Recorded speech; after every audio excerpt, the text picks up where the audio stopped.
Now, all eyes on the Lucy Letby atrocity are now rightly turning to the woke-riddled NHS bosses who proved out of their depth as babies were murdered on their watch.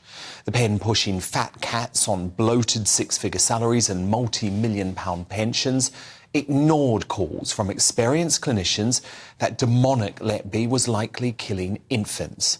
Like brave whistleblower Dr. Ravi Jayaram, who is now calling for a statutory inquiry into Letby's killing spree, which would force the incompetent airhead NHS management to appear in person and give evidence.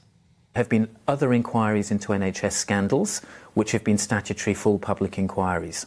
Why on earth would this be announced as a non-statutory inquiry? Well, the Prime Minister argues it'll be much quicker. Is the priority speed?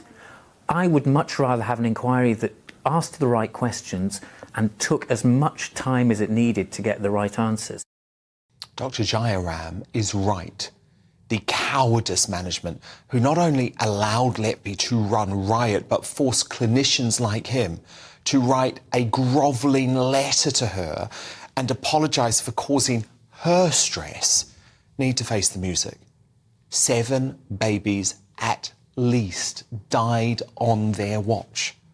But they've also tarnished the failing NHS and depleted what little trust we had left in it after COVID and a succession of other cover-ups.